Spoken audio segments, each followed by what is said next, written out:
뉴스가 지니고 있는 이면 그리고 앞으로의 전망까지 뉴스 속 뉴스. 오늘은 최재성 전 청와대 정무수석과 함께하도록 하겠습니다. 어서 오세요. 안녕하세요. 뉴스 속 뉴스에서 오늘 다뤄볼 첫 번째 주제요. 먼저 보도록 하겠습니다. 보여주세요.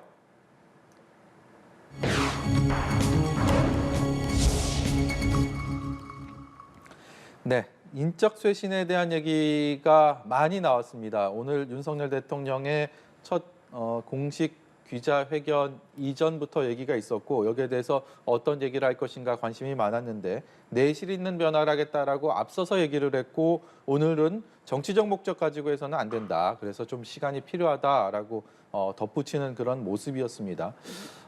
최재성 수석께서 청와대에서 근무하신 지 그렇게 오래되지 않았기 때문에 바로 직전이었기 때문에 대통령의 이 인사들이 내각에 대한 인사도 있고 참모진에 대한 인사가 있는데 이게 청문회 열고 안 열고 이런 눈에 보이는 차이는 있고 또 그 외적으로 어떤 차이들이 좀 있는지 궁금합니다. 지금 대통령실에 대한 인적 개편 얘기들이 필요성이 얘기가 나오고 있어서요.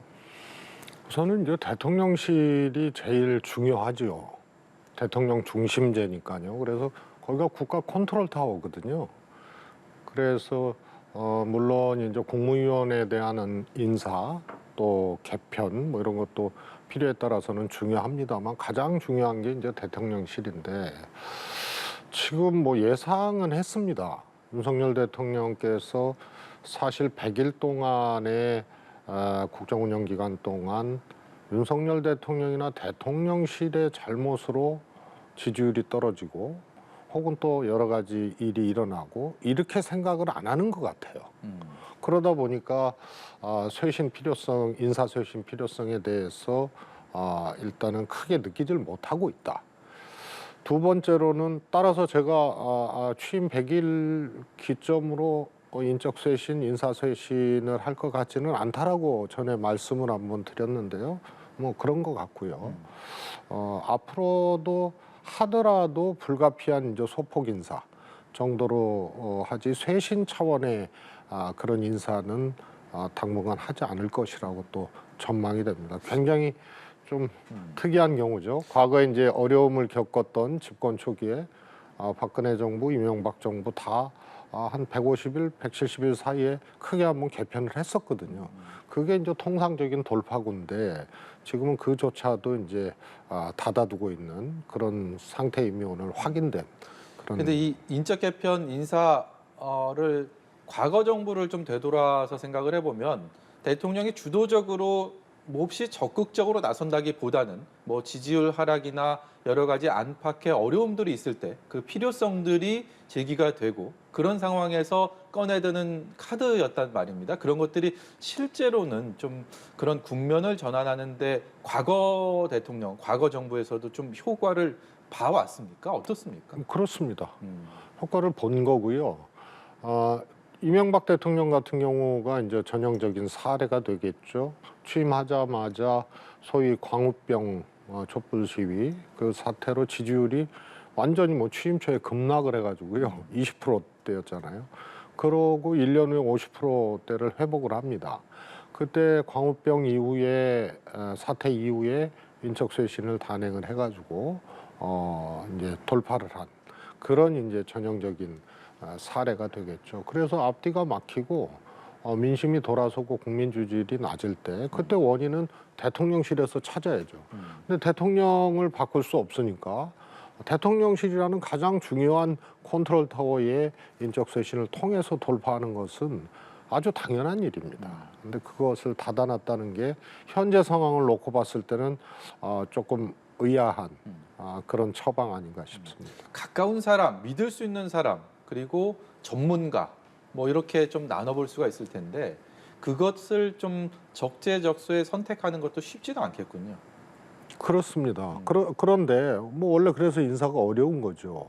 그런데 지금 특징은 대통령도 못 느끼고 집권당도 얘기 안 하고 또 참모들도 얘기를 못 하거나 안 하는 상황이기 때문에 국민들 생각이나 현 상황과는 좀 동떨어진 그런 인식을 보이고 있는 거 아닌가 싶습니다. 인적 개편이 분명히 효과는 있는데 참 그 카드를 잘 꺼내 들어야지 그 효과를 발휘할 수 있다.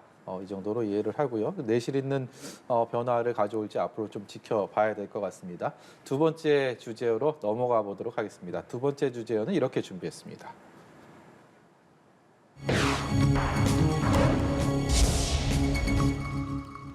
네, 어제까지만 해도 돌고 돌아 제자리가 아니고 자리가 정해졌다라는 느낌을 지울 수가 없었습니다. 민주당의 당헌 80조 1항, 많은 분들이 이런 구체적인 규정까지는 그전에는 잘 몰랐을 텐데 이번에 이게 문제가 되면서 당헌을 바꾼다라는 민주당의 움직임이 어떤 특정한 한 사람을 위한 것 아니냐라는 시선이 짙었고요. 그리고 그것이 실제 당내에서 여러 갈등의 요인으로 작용을 했습니다. 근데 없던 일이 됐습니다. 전반적으로 한 말씀 좀 필요할 것 같은데요. 없던 일이 됐다는 것도 맞는 오늘 상황을 기준으로 보면 맞는 얘기인데요. 사실은 개정을 해도 되고 안 해도 되는 상황이었다고 봅니다. 현행 당헌 80조도 사실은 정치자금이나 혹은 뇌물 등의 사유로 기소될 때 즉시 당원권이 정지되는 그 조항이거든요. 그 당시에가 이제 문재인 대표 당시의 혁신이 아니었었는데, 그럼 이게 정치 탄압이라든가 이런 경우에 어떻게 하느냐. 그래서 그때도 통로를 하나 따로 뒀던 것이 정치 탄압이라고 판단될 경우에는 윤리심판원을 거쳐서 달리 결정할 수 있는 통로를 만들어 놨거든요. 그러니까 저게 가사 이재명 의원에 대해서 정치 탄압 차원에서 소위 이제 사법적인 문제가 발생을 하더라도 그것을 심의하고 생각할 수 있는 통로가 있는 겁니다. 그러니까 개정을 안 해도 되는 거고, 다만 이제 동시에 당원권이 정지된다 그러면은 이재명 의원이 당대표가 됐을 때 한 달 정도에 이제 공백이 생기게 되는 그런 이제 혼란은 있는 거고요.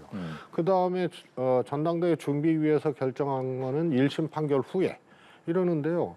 사실은 그건 무죄 추정의 원칙을 놓고 보면 기소 단계나 1심 단계나 똑같은 거거든요. 대법 판결까지 나와야 되기 때문에 오히려 그거는 과거 조항보다 굳이 저것을 막 방탄 아니냐 지적하고 또 당대표가 정치 탄압으로 이 어려움을 당할 경우 그 혼란을 어떻게 하느냐 해서 이거 개정해야 된다고 하는 그런 주장에 입각해서 개정하더라도 전준희 안은 오히려 그런 취지, 이제 개정해야 된다라고 주장하는 사람들의 취지하고는 오히려 또 후퇴해버리는 그런 결과거든요. 그래서 현행 80조가 오히려 안정성이란 당권의 안정성이라는 측면에서는 훨씬 더 전준희 개정안보다 효과적이다. 그걸 비대위가 잘 간파를 하고 현행 유지로 결론을 내린 거 아닌가 싶습니다. 이게 지금 복잡하게 얘기를 하지 않고 좀 풀어서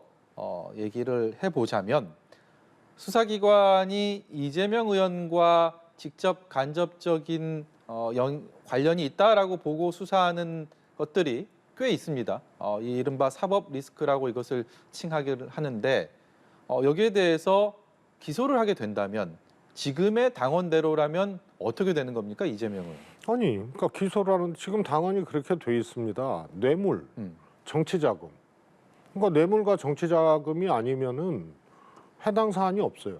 물론 등자가 들어가 있습니다만, 그래서 다 하자는 게 아니고 뇌물과 정치자금과 같은 성격의 것을 가지고 기소가 됐을 때 당원권 중지된다는 얘기죠. 이게 부정부패 관련 법 위반이 그렇습니다. 아닙니까? 예, 그렇습니다. 뇌물과 정치자금 등 부패와 관련된 이렇게 돼 있습니다. 예. 그런데 예를 들어서 뭐 지금 대장동이나 이런 데서 뇌물이나 부패의 흔적이 있다 그러면은 뭐 이 당원 조항 아니더라도 그는 어려운 거죠, 이재명 의원이. 그러나 민주당은 뭐 그럴 리가 없다는 거고 과잉 수사하고 있다는 그런 얘기고요. 법카 같은 경우에는 법인카드 같은 경우 김혜경 여사 이걸로 지금 수사하고 압수수색도 뭐 엄청 많이 했잖아요. 근데 이것도 사실은 이 뇌물이나 정치자금하고는 관련이 없는 거고요. 그래서 가서 또 그런 게 어떤 게 나왔다 하더라도 정치 탄압으로 조작을 했거나 무리한 기소를 했다 그러면 또 달리 판단할 수 있고 그런 겁니다. 기소가 된다 하더라도 또 따져볼 만한 것들이 꽤 있다 이런 말씀이시네요. 일단은요 그 조항에 입각해서 보면 뇌물이나 정치자금 아니면은 이 80조에 의해서 중지시킬 수가 없습니다.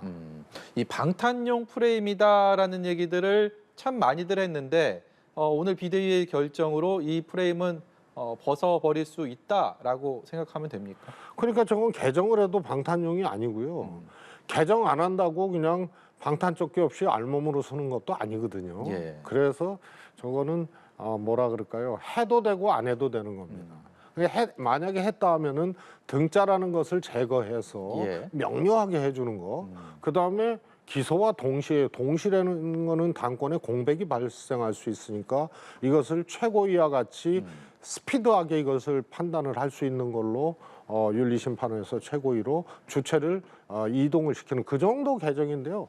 큰 차이가 없는 겁니다. 그래서 애당초 큰 차이가 없는 걸 가지고 논란을 한 거다 이렇게 보고 있습니다. 그나저나 민주당 전당대회가 그렇게 큰 관심을 받지는 못하고 있습니다. 당초 기대했던 것보다는 흥행에 실패하고 있다라는 평가가 지배적인데 어쨌든 간에 이런 당원에 대한 것들에 대한 비대위의 결정들 이재명 의원이 독주 체제를 계속 이어가고는 있긴 하지만 앞으로 좀 변화를 불러올 수가 있을까요? 뭐 지금 국민들의 여론의 어떤 관심을 좀 끌어올 수 있는 그럴 필요성이 꽤 있어 보이는데. 그렇습니다. 과제도 많고 사실 지금부터는 민주당이 정치개혁, 그다음에 수권 능력 이 두 가지를 가지고 국민들에게 다가가야 되거든요. 특히 수권 능력의 문제는 야당으로서는 매우 중요한 겁니다.